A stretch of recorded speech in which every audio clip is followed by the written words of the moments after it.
சாய்ராம். என் உயிரின் உயிரானவர்களே, இதுவரைக்கும் அன்பே சாயில 60 பேர் சாப்பாடு கொடுத்துருக்கீங்க. ஸோ நன்றிகள். நம்ம எதிர்பார்த்தது அட்லீஸ்ட் 500 பேரை நம்ம எதிர்பார்த்தோம். 60 பேர் இதுவரைக்கும் கொடுத்துருக்கீங்க. ஸோ யாராவது கொடுக்கல அப்படின்னா கொஞ்சம் சீக்கிரமாக கொடுத்துருங்க. ஏன்னா எல்லாருடைய ஆசீர்வாதமும் இங்கே நமக்கு தேவைன்ற ஒரு டிமாண்டு இருக்கிறதால தான் நிறைய நல்ல விஷயங்களை நீங்கள் செய்யும்போது அந்த ஆசீர்வாதத்தை நாம் பெற முடியும். ஒரு ரோட்டில் ஒரு குழி இருக்குது. அந்த குழியை சரி பண்ண அந்த ரோடு அளவுக்கு அந்த குழியை நிரப்பி இது பண்ணணும். இல்லைன்னா பிரச்சனை வண்டியில் போகிறவங்களுக்கு. அதே போல தான் இங்கே ஏகப்பட்ட விஷயங்கள் நமக்கு தேவைப்படுது. அது சக்தி வாய்ந்ததாகவும் இருக்கணும்.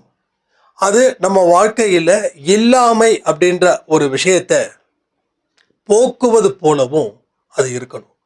ஸோ அந்த அடிப்படையில் தான் நம்ம நிறைய தானம் தர்மத்தை செய்ய சொல்லுறோம். ஸோ பலனை எதிர்பார்த்து செய்யாமல் பலனை எதிர்பார்க்காம செய்யக்கூடிய விஷயத்துல தான் பலன் அதிகம் அப்படின்னு நினைச்சு நீங்கள் செய்யுங்க. ஸோ ஒரு சாய்ராமுடைய பெரிய கேள்வி, என் வாழ்க்கையில் என்ன தேவை அப்படின்னு எனக்கு தெரியல. இப்படிப்பட்ட மனநிலையில் இருக்கிறவங்களுக்கு வாழ்க்கையில் ஜெயிக்க முடியுமா ஜெயிக்க முடியாதா அப்படின்னு ஒரு கேள்வியை வச்சுருந்தாங்க. ஸோ எல்லாத்துக்குமே ஒரு பர்பஸ் தேவை. நமக்கு என்ன வேணும் அப்படின்னு நாம் நினைக்கும் போது தான் அதை பெற நாம் முயற்சி செய்வோம். எனக்கு என்ன தேவை அப்படின்னு நமக்கு தெரியாத வரைக்கும் நம்ம எந்த விதமான முயற்சியையும் நம்ம என்னைக்கும் எப்பொழுதும் செய்ய மாட்டோம். முயற்சிகள் செய்யலைன்னா உழைப்பு இல்லை, உழைப்பு இல்லைன்னா மரியாதை இல்லை, மரியாதை இல்லைன்னா வாழ்வதற்கு சரியான இடம் இது இல்லை அப்படின்னு உணர்வு ரீதியாக நம்ம மனசில் காயத்தை ஏற்படுத்திப்போம். நம்மளுடைய எண்ணங்கள் மூலமாகவும் செயல்கள் மூலமாகவும். ஸோ என்ன தேவை அப்படின்னு ஒரு விஷயத்த நீங்கள் கேட்கும்போது, உங்களுக்குள்ளே கேட்கும்போது, அதனுடைய பதில்களை பெறும்போது தான் இதை எந்த இடத்துல இருந்து ஆரம்பிக்கணும். ஸோ சாயப்பா எந்த இடத்துல அவர் இதை செய்வார், அவர் செய்வதற்கு உண்டான என்னென்ன வழிமுறைகளை நாம் ஃபாலோ பண்ணணும் அப்படின்னு. இன்னைக்கு காலையில் ஒரு சாய்ராம் கேட்டாங்க, நிறைய விஷயங்கள் தகுதியை வளர்த்துக்கணும், அப்போ தகுதி இருந்தால் தான் ஜெயிக்க முடியும், அப்போ தகுதி இல்லைன்னா ஜெயிக்க முடியாதா அப்படின்னு ஒரு கேள்வியை கேட்டு ப்ளஸ் இன்னொன்று சொல்லிட்டாங்க, நான் தான் எதற்கும் தகுதி இல்லாதவனா இருக்கேனே அப்படின்னு. அதற்கும் ஒரு பதிலை நான் உங்களுக்கு சொன்னது தான் உங்களுக்கு நான் சொல்கிறேன். ஸோ இந்த தகுதிகளை நாம் வளர்த்துக்கணும். அதை பெறுவதற்கு உண்டான முயற்சிகள் என்ன இருக்குது ஏது இருக்குது அதையும் நம்ம பார்க்கணும்ல. ஸோ எந்த ஒரு விஷயத்தையும் தகுதி இருந்தாதான் பெற முடியும். ஆனால் தகுதியை வளர்த்து கொள்ளும் விதம் நம்ம கிட்ட தான் இருக்குது. அதற்கு தான் கடவுளோட துணையும் உங்களுக்கு தேவைப்படுது. ஸோ கடவுளோட துணை இல்லாமல் வாழ முடியாதா அப்படின்னு கேட்கக்கூடியவர்களுக்கு ஒரே பதில், கண்டிப்பாக வாழ முடியும். ஆனால் மிகப்பெரிய பாவத்தை அதை கடக்கணும், பெரிய கர்மாவை கடக்கணும் அப்படின்னா கடவுளுடைய துணை இருந்தால் மட்டுமே அதுக்கு சாத்தியப்படும். ஒரு தலைவலி, ஒரு வயிறு வலி அப்படின்னும் போது நாமளே சில மாத்திரையை சாப்பிட்டுக்கிறோம், ஏதாவது ஒரு ஆன்டிபயோட்டிக் எடுத்துக்கிறோம், இல்லை பெயின் கில்லர்ஸ் எடுத்துக்கிறோம். அதுக்கு டாக்டர்ஸ் தேவையில்லைன்னு முடிவு பண்ணோம். ஆக்சுவலாக தப்பு தான் சொல்கிறேன். அப்போது அதை தாண்டின ஒரு வலிக்கு என்ன பண்ண முடியும்? அப்போ அதை படித்தவங்க கிட்ட தான் நம்ம உடம்பு காட்ட முடியும் இல்லையா? ஒரு பெரிய டாக்டர்ஸ் கிட்ட தான் இது மாதிரி காட்ட முடியும். அவங்க அதனுடைய பிரச்சனைகள் என்ன ஏதுன்றக்கிறத தீர்த்து பண்ணிடுவாங்க. ஒரு பெரிய தலைவலி தொடர்ந்து இருக்குது, ஒரு 30 நாள் இருக்குது, மாத்திரை போடுறோம், நாமளே மருத்துவராக இருந்து நாமளே மருந்தை ப்ரிஸ்கிரைப் பண்ணி நாம் பண்ணுறோம், ரைட்டா? ஆனால் அது கேட்கல அப்படின்னும் போது என்ன பண்ணுவோம்? அது ஸ்பெஷலிஸ்ட் அதுக்கு தகுந்த மாதிரி யார் இருக்காங்க அப்படின்றத பார்த்துட்டு நம்ம அங்கே ட்ரீட்மெண்ட் பண்ணுவோம். ஸோ அதே போல தான் சில பாவத்தையும் சில கர்மாக்களையும் உங்களால் டெஃபினட்டாக வித்தவுட் காட் ஸோ ரெடியூஸ் பண்ண முடியும். ஆனால் அதை தாண்டின சில விஷயங்களை வித் காட்ல மட்டும்தான், அதாவது கடவுளுடைய துணை இருந்தால் மட்டும்தான் அதில் இருந்து நம்ம சரி பண்ண முடியும். ஸோ அதை நீங்கள் நல்ல ஆணித்தரமாக புரிஞ்சுக்கணும். இது மாதிரி பல விஷயங்களை நாம் தெரிஞ்சுக்கும் போது தான் இப்போ இது கடவுளால் ஆகும், இது நம்மளால் ஆகும். ஸோ நம்மளால் விஷயத்தை ரெடி பண்ணுறதுக்கு கடவுளுடைய துணை இருக்கணும்னு அவசியம் இல்லை. அடிக்கடி கடவுளை போட்டு நச்சு பண்ண வேண்டாம். இப்போ காலையில் 4 மணிக்கு எழுந்திருக்கணும், அதுவே ஒரு சாய்ராம் சொன்னாங்க. அதுக்கு நீங்கள் பிரார்த்தனை பண்ணுங்க, நான் 4 மணிக்கு எழுந்திருக்கணும், ஸோ நானும் கடவுள்கிட்ட பிரார்த்தனை பண்ணிக்கிறேன் அப்படின்னாங்க. ஸோ அதுக்கு பிரார்த்தனை தேவையா? இல்லை. உங்கள் சோம்பேறித்தனத்தை அடித்து விரட்டிட்டு 4 மணிக்கு எழுந்திருக்க போகிறீங்க இல்லையா? ஸோ காலைல ஒழுங்காக ஆஃபீஸ்க்கு போகணும், ஒழுங்காக திறமையாக வேலை பார்க்கணும். இதுக்கெல்லாம் ப்ரேயர்ஸ் தேவையா? தேவையே கிடையாது. ஏன்னா இதெல்லாம் உங்களுக்குள்ளே இருக்கு. உங்களால் முடியாத ஒரு விஷயத்துக்குத்தான் ப்ரேயர் வேணும், ரைட்டா? ஸோ ஜென்ரலாக ப்ரே பண்ணுறது ஓகே, நல்லபடியாக இருக்கணும், நல்லபடியாக பண்ணணும். ஆனால் நான் நல்லபடியாக ஒர்க் பண்ணணும், நான் நல்லபடியாக வியாபாரம் பண்ணணும், அதுக்காக நீங்கள் வந்து பிரார்த்தனை பண்ணுங்க. இது வந்து அவசியமே இல்லாதது. தொட்டதுக்கெல்லாம் பிரார்த்தனைகள் தேவையே இல்லை. அப்போது உங்களால் என்னென்னலாம் செய்ய முடியுமோ அதற்கு எல்லாமே கடவுளுடைய ஒத்துழைப்பு இருக்கணுன்ற அவசியம் இல்லை. ஏன்னா உங்களாலே முடியும். உங்களுக்கு தேவையான அத்தனை விஷயத்தையும் அவர் என்றோ கொடுத்துட்டார். நீங்கள் எப்போ பிறவி எடுத்தீங்களோ அப்பொழுதே அவர் எல்லாத்தையுமே கொடுத்துட்டார். ஸோ அதனால் அது ப்ராப்ளம் இல்லை. அதை தாண்டின ஒரு விஷயம் இது என்னால் ஆகாது, இது பெரிய அளவில் இருக்குது, இது எவ்வளவுதான் முயற்சி பண்ணாலும் கடவுளுடைய அருட்பார்வை இருந்தால் மட்டும்தான் நடக்கும். அந்த நிலையில் சில விஷயங்கள் இருக்கும்போது நீங்கள் அவர்கிட்ட கேட்டிங்கன்னா அவர் அந்த நேரத்தில் செம பதில் கொடுப்பார். ஸோ தொட்டதுக்கெல்லாம் பிரார்த்தனைகள் வேண்டாம். தொட்டதுக்கெல்லாம் பிரார்த்தனைகள் எப்போ வேணும்னா அது உங்களுக்கான பிரார்த்தனையாக இருக்கக்கூடாது. ஸோ நாட்டு மக்களுக்கான இருக்கக்கூடிய பிரார்த்தனையாக இருக்கணும். ஒன்றும் இல்லை, ஒரு டிவி பார்க்குறீங்க, ஒரு நியூஸ் பார்க்குறீங்க, ஒரு யூடியூப் சேனல் பார்க்குறீங்க, அதில் வந்து சில சம்பவங்கள் நடக்குது, அப்போ யாராவது இது மாதிரி விஷயங்கள் நடக்குது, அப்போ அந்த குடும்பத்துக்கு நீங்கள் பிரார்த்தனை பண்ணலாம். ஏன்னா அது நியூஸ் மாதிரி போயிடக்கூடாது. ஒரு பரிதாபத்தை வந்து பார்த்துக்கிட்டு போகிறதுல விஷயமே கிடையாது. பட் அந்த குடும்பம் எவ்வளோ அஃபெக்ட் ஆகிருக்குது அது நீங்கள் பிரார்த்தனை பண்ணுங்கள். ஏதோ ஒருத்தரை மர்டர் பண்ணியிருப்பாங்க, அதுக்காக நம்ம பிரார்த்தனை பண்ணணும். இந்த மாதிரியான மர்டர் இருக்கக்கூடாது, இந்த குற்றவாளிகளுக்கு சரியான நடவடிக்கை கடவுள் கொடுக்கணும். ரெண்டாவது, பாதிக்கப்பட்டவங்களுக்கு கடவுள் உறுதுணையாக நிற்கணும். இந்த மாதிரியான பிரார்த்தனைகள் செய்கிறது தப்பே இல்லை, உங்களுக்காக இல்லாமல் பிறருக்காக. ஏன்னா உங்கள் பிரச்சனையை நீங்கள் சால்வ் பண்ண முடியும். ஆனால் அடுத்தவங்களுடைய துன்பத்தை உங்களால் தீர்க்க முடிஞ்சால் தீருங்க, தப்பே இல்லை. ஆனால் தீர்க்க முடியாத துன்பங்கள் இருக்குமே, அது கடவுளால் தான் முடியும். அப்படின்னும் போது நீங்கள் பிரார்த்தனை செய்கிறீங்கன்னா உங்கள் நல்ல மனசு இருக்கே, அந்த மனசின் படி அங்கே ஒரு விஷயங்கள் நடக்கும். நான் ஏற்கனவே சொல்லியிருக்கேன், நாம் ஒவ்வொரு முறையும் சாப்பிடும்போது கடவுளே, எத்தனையோ மனிதர்கள் பசியோடு இருப்பாங்க, கடவுளே எனக்கு சாப்பாடு இருந்தால் பரவாயில்லைன்னு நினைப்பாங்க. அப்படிப்பட்டவங்களுக்கு சாப்பாடு போய் சேரட்டும்னு சொல்லி நீங்கள் பிரார்த்தனை பண்ணிங்கன்னா அன்பேசாய் குடும்பத்தில் இருக்கிறவங்க யாராவது ஒருத்தவங்க அந்த மனிதனை கண்டிப்பாக மீட் பண்ணுறதுக்கு உண்டான ஒரு வழிமுறைகளை கடவுள் ஏற்படுத்தி அந்த பசியை வேறு ஒரு மூலமாக தீர்ப்பார். உதாரணம், நானும் விஷ்ணுலாம் வந்து வெளியில் போனால் யாராவது கேட்டாங்கன்னு டெஃபினட்டாக கொடுத்துருவோம். அப்போ அது எப்படி நடக்குது? பசித்தவனை எப்படி கடவுள் காட்டுறாரு? பசித்தவனை கடவுள் என் முன்னாடி காட்டுறாரு, கொடுக்குறவனையும் அவன் முன்னாடி கடவுள் காட்டுறாரு. இப்போ என்ன ஆகுது? யாரோ ஒருத்தவங்க பிரார்த்தனை பண்ணியிருக்காங்க, ஸோ மனதார பிரார்த்தனை பண்ணியிருக்காங்க. ஸோ மனதார பிரார்த்தனைகள் யார் என்ன செஞ்சாலும் அது நிச்சயமாக 100க்கு 100 அது பலிக்கும். அந்த இடத்துல தான் நம்ம ஒவ்வொரு பிரார்த்தனைகளை நம்ம இம்பார்ட்டன்ட் கொடுக்கணும். ஸோ சாயப்பான்றது வந்து சாதாரணமானவர் இல்லை, அது நல்லா புரிஞ்சுக்கோங்க. It's a very powerful. அவர் நினைச்சாருன்னா எல்லாமே. சில பேர் சொல்லுவாங்க, எனக்கு மட்டும் பிரார்த்தனை வந்து நிறைவேற மாட்டேங்குது, ஆனால் நான் பண்ணுற அத்தனை பேருக்கு பிரார்த்தனை நிறைவேறுது. அப்போ உங்களுக்கு மட்டும் நிறைவேறலாம் நீங்கள் நினைக்கிறீங்க இல்லையா? இல்லை, உங்கள் கர்மா பல மடங்கு வாய்ந்தது. ஸோ ஒன்று புரிஞ்சுக்கோங்க, இன்னைக்கு இப்படி இருக்கிறதுக்கு காரணம் உங்களோட பிரார்த்தனை தான். நீங்கள் மற்றவங்களுக்கு செய்யக்கூடிய பிரார்த்தனையும்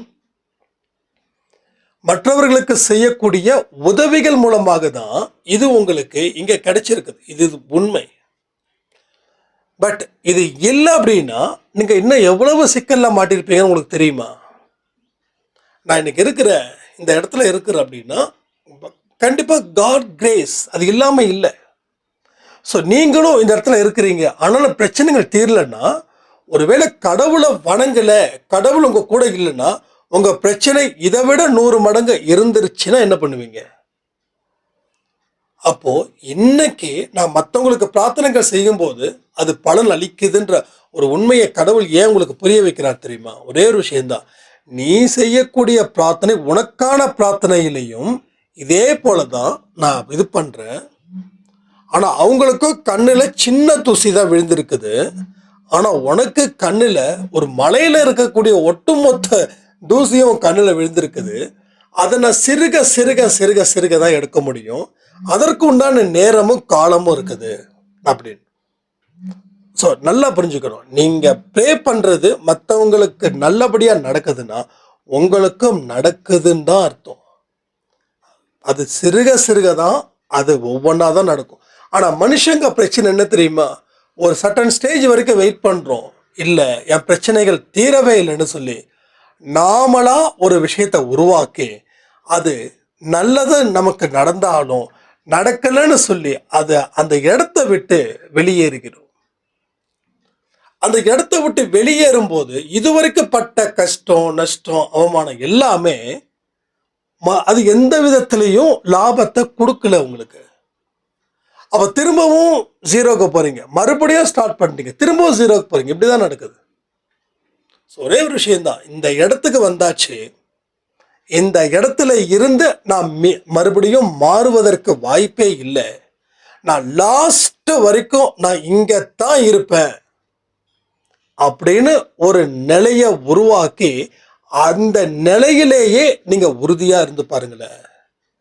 நீங்கள் உறுதியாக இருக்க இருக்க இருக்க தான் நீங்கள் ஒரு பிரச்சனையாக தான் இங்கே ஏறுது.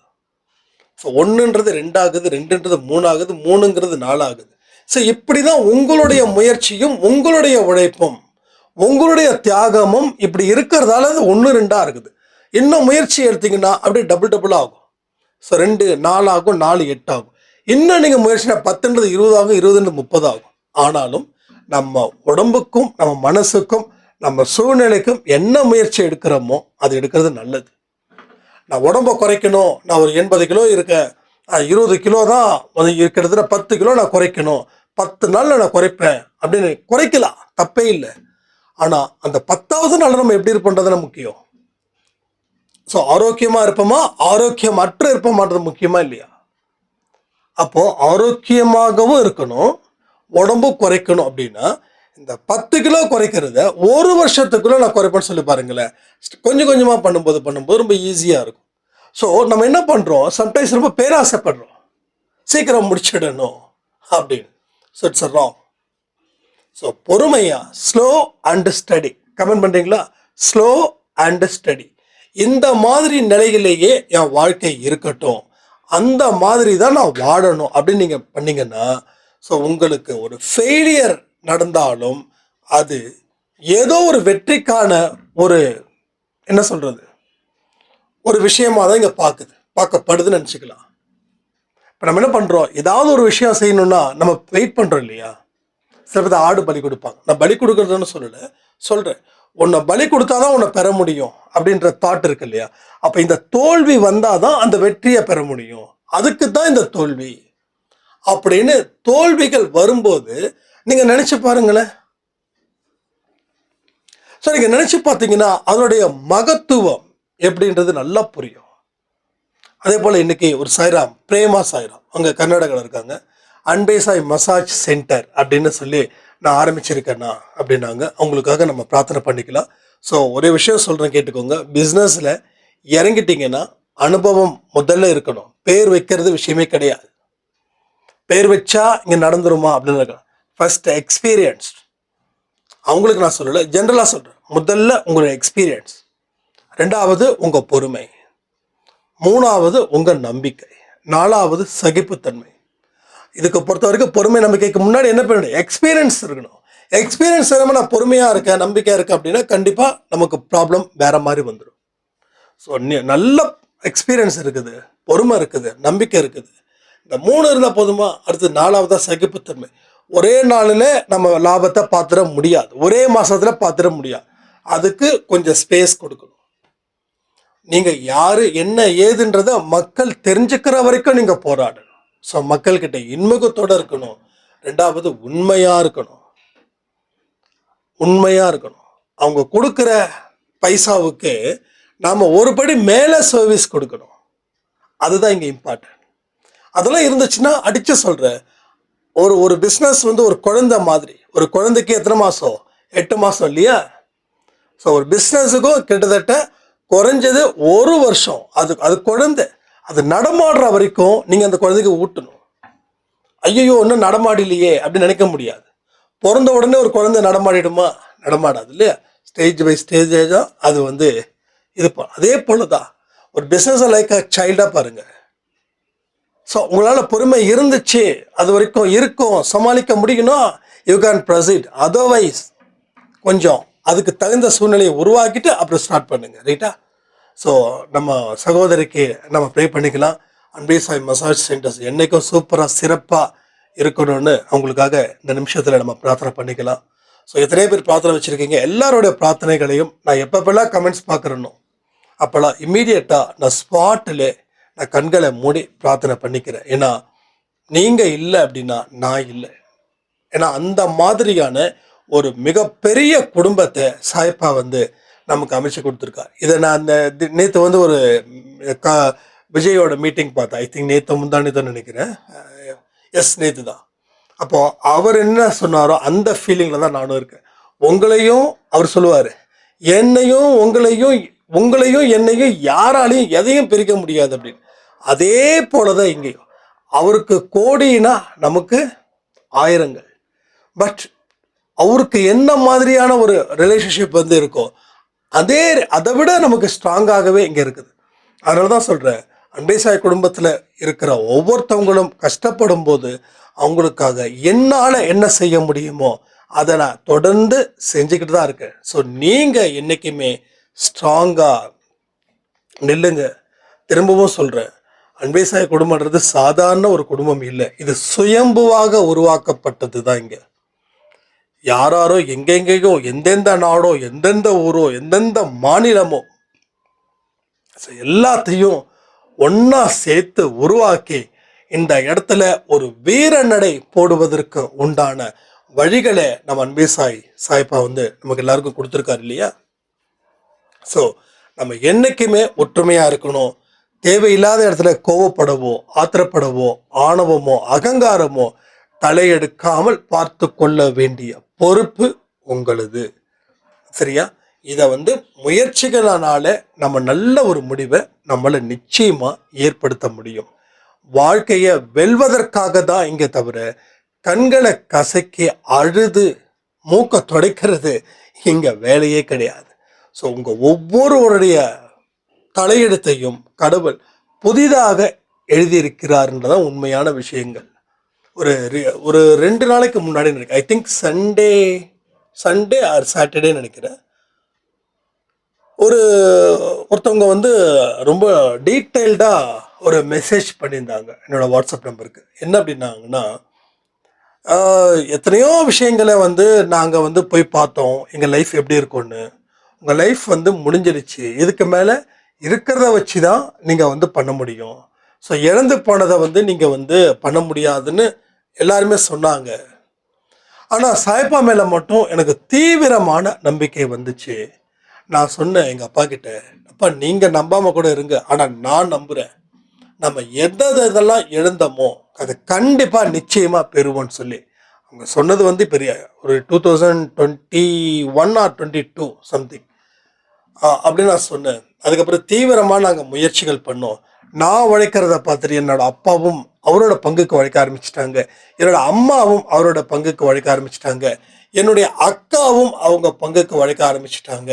இன்னைக்கு எங்க குடும்பம் இந்த 2 வருஷத்துக்கு முன்னாடி இருந்து இருந்த ஒரு பஞ்சத்துல இருந்தது. ஒரு பஞ்சத்தின் அடிப்படையில் இருந்தது. ஆனா இன்னைக்கு வாரம் அன்பை சாயலா சொல்றது போல 10 பேருக்கு நாங்க சாப்பாடு கொடுக்குற அளவுக்கு வாழ்ந்திருக்கோம். அடுத்த கட்டத்துக்கு வந்திருக்கோம். ஸோ இப்போ ஒரு லேண்ட் ஒன்று வாங்க போறோம். இன்னும் கொஞ்ச நாள் கழிச்சு ஒரு 10 வருஷம் கழிச்சு ஒரு வீடு ஒன்று கட்ட போறோம். அன்பை சாயில சொன்னது போல கடன் இல்லாம வாழ்ந்துட்டு இருக்கிறோம். அதனால தலையெழுத்தையே மாற்றி எழுதக்கூடிய ஒரு விஷயம் அது எங்க இருக்குதுன்னா அது நம்ம அன்பே சாய் குடும்பத்துல தான் இருக்குது அப்படின்னு. ஸோ உண்மையிலே சொல்ல அதான் நான் சொன்னேன், இது வந்து சுயம்புவா ஏற்படுத்தினது. இங்க வந்து ஒரு ஆர்டிஃபிஷியலா ஏற்படுத்தல. ஸோ நம்ம கூட்டத்தை இங்க கூட்டல. இங்க எல்லாம் விருப்பப்பட்டு வந்து தன்னுடைய பங்குக்கு ஒரு பிரார்த்தனை செஞ்சாங்க, தன்னுடைய பங்குக்கு ஒரு உதவிகள் செஞ்சாங்க. அவங்க செய்த பிரார்த்தனையும் அவர்கள் செய்த உதவியினால தான் நமக்கு இவ்வளவு பெரிய ஒரு பிரம்மாண்டமான ஒரு வெற்றி நமக்கு கடவுள் கொடுத்துருக்கா. ஸோ வாய்ப்பை நல்லபடியா கொடுத்துருக்காரு இல்லையா? ஸோ எத்தனையோ பேருக்கு உண்மை என்னன்னா இன்னைக்கு எத்தனையோ பேருக்கு வாய்ப்புகள் வழங்கப்படலை. ஆனா நமக்கோ வாய்ப்புகள் கொடுக்கப்பட்டது. ஸோ கொடுக்கப்பட்ட வாய்ப்பை நம்ம சரியா பயன்படுத்திக்கிட்டா தானே நம்ம அடுத்த கட்டத்துக்கு போக முடியும். ஸோ அந்த இடத்துல நிற்போம், வாழ்க்கையை சிறப்பான ஒரு இடத்துல வாழ்வோன்னு சொல்லி இந்த வீடியோவை நான் முடிக்கிறேன். ஜெய் சாய்ராம்.